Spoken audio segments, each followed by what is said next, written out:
That's our statement here. Let's fill in the blank here.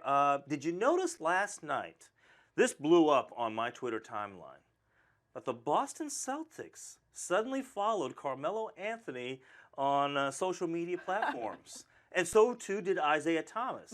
Now, all right, if a player follows another player, we see that from time to time, right? But it's curious about the timing, don't you think? Right. And especially so if a team follows a player from another team who has been rumored to possibly be coming to that team via a trade. Look what Isaiah Thomas posted there. Look at the retweets and the likes to just 2 eyes. I'm not saying it's going to happen, but if in order to fill in the blank here, and this is the GM, Life in 2017, assistant GM, a player randomly tweets, eyes, and about 20 reporters instantly text or call you demanding to know when the trade is happening. I'm sure everybody in the Celtics organization were getting from fans, reporters, friends, and family. But by the way, why do we think that the person who runs the Boston Celtics IG account knows more than anyone else in this situation? In fact, no, we don't. They probably know less. They run social media. I mean, no offense, but that's not a situation or position in the know. It's not like the IG account is going to get more information than anyone else, or that reporters who have been following this team for a while. When you're looking for anything, right? But they just all spent all of this time down in New Orleans together. I guarantee you that the social media account... Well, the Celtics, you think, are... Met Carmelo Anthony, who was down there. I will be curious to see how many opposing players the Celtics follow. I wonder, I don't know, I didn't see that. If they follow a lot of other players, then okay, yeah.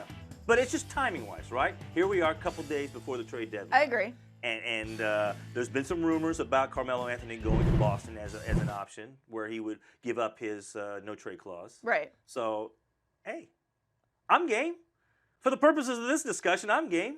I mean, yes, I think it is very curious timing, but I don't think it really coincides with the fact that he's going to Boston. I just think it has to do with the All-Star weekend. Maybe everyone hangs out and gets to know each other and spend some time together.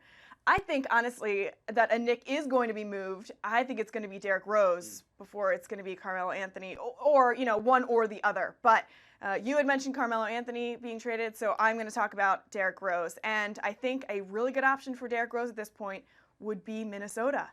He's reunited with his old coach, Tom Thibodeau.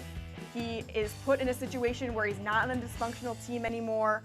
It's room to grow. It's room to now, show off your skills for a team that's actually going somewhere, and use your 17 points a game and your 46% from the field in a positive manner instead of just wasting it with the Knicks. I don't know.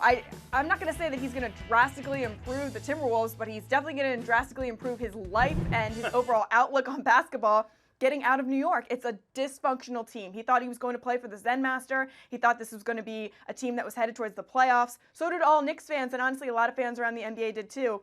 Not the case. Derrick Rose should get out while he can. Yeah. Look, you can't pin any of the issues there with the Knicks on him. He's done his job. He stayed healthy. He's produced. It just hasn't worked out for the team. And so, yeah, I'm with you. If that's been presented to him, do you want to go and rejoin forces with Tom Thibodeau? Then absolutely. Well, also, it would make the most sense for Derrick Rose in terms of how the Knicks see it, because if the Knicks get something for him now, why not, rather than let him leave in free agency and then you get nothing?